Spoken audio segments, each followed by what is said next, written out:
নমস্কার বন্ধুরা, দা বঙ্কক বুকে তোমাদের সকলকে স্বাগত। বিরিয়ানি তো তোমরা অনেক দেখেছো, দাদা বৌদি style biryani, Kolkata style biryani, mutton biryani, chicken biryani, অনেক ধরনের বিরিয়ানি ইউটিউবে পেয়ে যাবে। তবে আজ আমি যেটা দেখাচ্ছি সেটা একেবারে আমার স্টাইলে বিরিয়ানি। ঝটপট খুব সহজ উপায়ে বাড়িতে কেমনভাবে বানিয়ে নেওয়া যায় তারই রেসিপিটা দেখাবো। বানিয়ে নিচ্ছি আর চিকেন বিরিয়ানি। তার জন্য এরকম বেশ বড় বড় সাইজের পিস নিয়েছি। 4টে লেগ পিস আছে আর 4টে ডানার পিস আছে। নুন, হলুদ, আদা, লঙ্কা, রসুন একসাথে বাটা 2 চামচ দিয়ে দিলাম। 1 ঢাকনা দিয়ে দিলাম কেওড়া জল। দিয়ে দিচ্ছি 3 চামচ মতো বিরিয়ানি মশলা। এটা বাজারের কেনা বিরিয়ানি মশলাই, বাড়িতে বানানো নয়। আর দিয়ে দিচ্ছি টক দই। সবকিছু দিয়ে খুব ভালো করে চিকেনটাকে মাখিয়ে ম্যারিনেট করে রেখে দেবো। সকালবেলা আমি চিকেনটা এনেছিলাম, ম্যারিনেট করে ফ্রিজে সকাল থেকে রাত পর্যন্ত রেখে দিয়েছি। ওই 12 ঘন্টা মতো। সকাল 9টায় ম্যারিনেট করেছি আর রাত 9টায় আমি বিরিয়ানিটা বানিয়েছি। চাল নিয়ে নিচ্ছি বিরিয়ানির জন্য। যে পরিমাণ তোমরা চাও সেই পরিমাণই নেবে। আমি মাংস নিয়েছি 500 আর এখানে চালও নিয়েছি 500।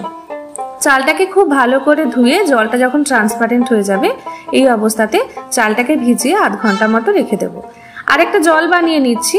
1 বাটি মতো জল নিয়ে নিচ্ছি, তাতে দিয়ে দিচ্ছি 1 ঢাকনা মতো কেওড়া জল, 1 ঢাকনা গোলাপ জল, 2 ফোঁটা মিঠা আতর আর 1 চামচ মতো ইয়েলো ফুড কালার। সবকিছু মিশিয়ে আলাদা করে রেখে দেবো। এরপর বেশ বড় সাইজের এরকম আলু নিয়েছি। আলুগুলোকে খোসা ছাড়িয়ে টুকরো করে কেটে নেব। বিরিয়ানির আলু একটু বড় বড় হলেই ভালো লাগে, তাই এক একটা আলুকে 2 টুকরো করছি। এইটা একটু বড় বলে একে 3 টুকরো করলাম। বিরিয়ানিতে মাংস দাও আর নাই দাও, আলু না হলে যেন বিরিয়ানিটা অসম্পূর্ণ লাগে। আলুটাকে খুব ভালো করে ধুয়ে নিলাম। ধুয়ে নুন আর অল্প সামান্য একটু ইয়েলো ফুড কালার দিয়ে মাখিয়ে রেখে দিলাম। হলুদ দিয়েও মাখিয়ে রাখতে পারো, তবে ফুড কালার দিয়ে মাখিয়ে রাখলে আলুটার রংটা দুর্দান্ত আসে। এরপর বেশ 7-8টা পেঁয়াজ নিয়ে খোসা ছাড়িয়ে নিয়েছি। পেঁয়াজগুলোকে ঝিরি ঝিরি করে বেরেস্তার জন্য কেটে নেব। সমস্ত পেঁয়াজগুলোকে কুচিয়ে কেটে নেব। বিরিয়ানি কয়েকটা স্টেপে যদি ভাগ করে নাও তাহলে দেখবে খুব সহজেই বিরিয়ানিটা তৈরি হয়ে যাচ্ছে।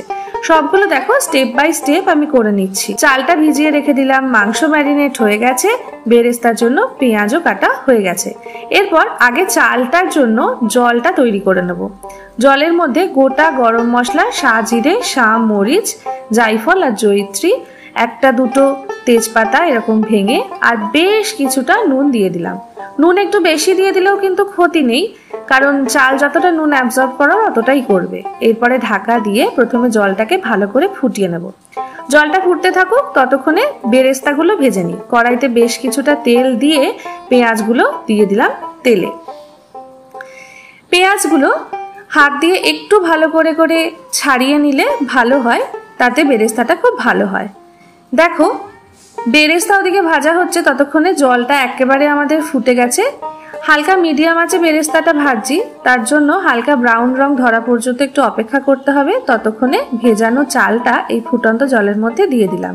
দিয়ে দিচ্ছি 1 চামচ মতো ভিনিগার। ভিনিগার দিলে ভাতের রংটা একেবারে সাদা হয়। দেখো পেঁয়াজের রংটা হালকা ব্রাউন হতে শুরু করে দিয়েছে। ব্রাউন যেই হতে শুরু করবে তখন থেকে কিন্তু ক্রমাগত এইভাবে খুন্তিটা চালিয়ে যেতে হবে, না হলে পেঁয়াজ বেশি ভাজা হয়ে যাবে। আর খুব ব্রাউন করা পর্যন্ত কিন্তু ভাজবে না। হালকা এইরকম একটা গোল্ডেন ব্রাউন কালার চলে এলেই এটাকে তুলে নিতে হবে, কারণ এরপরে রংটা আরেকটু ডার্ক হবে। একটা প্লেটের মধ্যে এরকম টিস্যু পেপার নিয়ে নিয়েছি, তার মধ্যে বেরেস্তাগুলোকে তুলে ছড়িয়ে রেখে দিচ্ছি। একটু পরে কিন্তু বেরেস্তাগুলো বেশ ক্রিস্পি হয়ে যাবে। এবার ওই তেলেই নুন হলুদ মাখানো আলুগুলোকে একটু লালচে করে ভেজে নেব। আলুগুলো এই সময় সেদ্ধ করার দরকার নেই, হালকা একটু ভেজে নিলেই হবে। আজ বিরিয়ানিতে আমি ডিম দিচ্ছি না, শুধু চিকেন আর আলু দিয়েই করছি। এরপর সেই তেলের মধ্যেই ম্যারিনেট করা মাংসটা দিয়ে দিলাম। এখানে কিন্তু জলের ব্যবহার আমি একেবারেই করব না। ঢাকা দিয়ে দিয়ে চিকেনটা সেদ্ধ হওয়ার সময় চিকেন থেকে যে জলটা ছাড়বে আর ম্যারিনেশনের দইয়ের থেকে যে জলটা বেরোবে সেটা দিয়েই কিন্তু পুরো বিরিয়ানিটাই রান্না হয়ে যাবে। হালকা একটু নেড়ে নিয়েই এর মধ্যে দিয়ে দিলাম আলুগুলো। আর আলুর যে বাটিটায় মেখে রেখেছিলাম তার মধ্যে সামান্য একটু ফুড কালার দিয়ে এর মধ্যে দিয়ে ঢাকা দিয়ে রেখে দিলাম। চালটা দেখো আমাদের সেদ্ধ হয়ে গেছে, 85% মতো সেদ্ধ হয়ে গেলেই এটাকে ফ্যান গেলে রেখে দেবে। দেখো চিকেন আর আলু প্রায় 80% সেদ্ধ হয়ে গেছে। চিকেনটাকে বসিয়ে ভাতটা আমার গালাও হয়ে গেল, এদিকে চিকেনটাও সেদ্ধ হয়ে গেল আর কষাও হয়ে গেছে। জল ছাড়তে শুরু করেছে, গামাখা গামাখা হয়ে এসছে। এর মধ্যে দিয়ে দিলাম পেঁয়াজের বেরেস্তার 25%, দিয়ে সব কিছু মিশিয়ে আবারও ঢাকা দিয়ে চিকেনটা থেকে পুরো জলটাকে রিলিজ করতে দেব। এতে চিকেনটা প্রায় 90% সেদ্ধও হয়ে যাবে, আলুটাও কিন্তু প্রায় 90% সেদ্ধ হয়ে যাবে। বাকি যে 10% রয়ে যাবে সেটা যখন বিরিয়ানিটা দমে বসাবো তখনই কিন্তু সেদ্ধ হয়ে আসবে। দেখো আলু প্রায় 90% সেদ্ধ হয়ে গেছে, এর থেকে বেশি সেদ্ধ হওয়ার আর দরকার নেই। পাত্রটা আমার ছোট, তাই আমি দুটো পাত্রে বিরিয়ানিটাকে দমে বসাবো।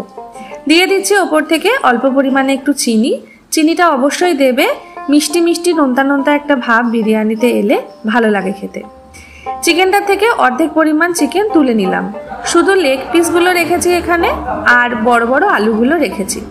এরপর একটা রুটির তাওয়া বসিয়ে দিলাম, তার উপরে নিয়ে নিলাম কড়াইটা।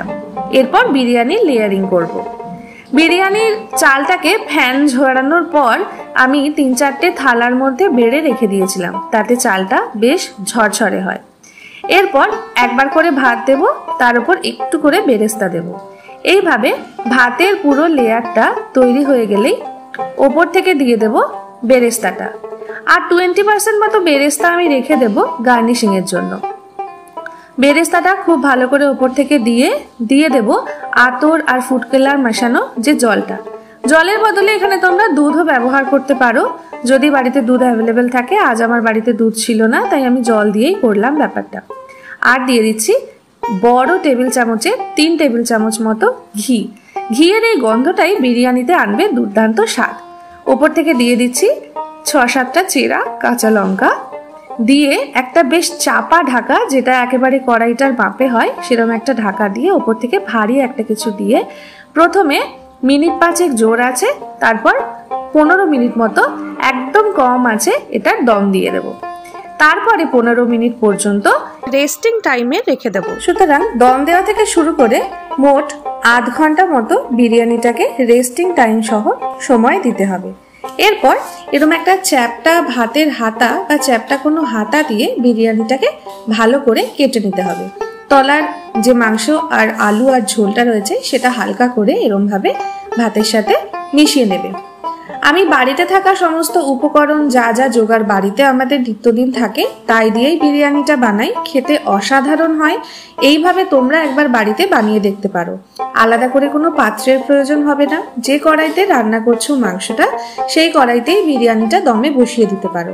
একদিন করে দেখো, খেতে দুর্দান্ত হবে। সামান্য একটু সাদা ভাত আমি আলাদা সরিয়ে রেখে দিই। এই বিরিয়ানিটা সার্ভ করার সময় উপর থেকে একটু সাদা ভাত সরিয়ে দিলে বিরিয়ানিটা দেখতেও দুর্দান্ত হয়। একটু সাদা, একটু হলদে, একটু লালচে, ব্যাস বিরিয়ানি তৈরি। ওপর থেকে একটু বেরেস্তা ছড়িয়ে দিলাম গার্নিশিং এর জন্য। তোমরা বাড়িতে এটা অবশ্যই বানিয়ে দেখো। আমার অনুরোধ রইল, চ্যানেলে নতুন বন্ধু যদি হও তাহলে চ্যানেলটা সাবস্ক্রাইব করার অনুরোধ রইল। আর তোমাদের কেমন লাগলো আমার এই রেসিপিটা কমেন্ট করতে ভুলো না। দেখা হবে অন্য কোনো ভিডিও নিয়ে। আজকের মতো টাটা।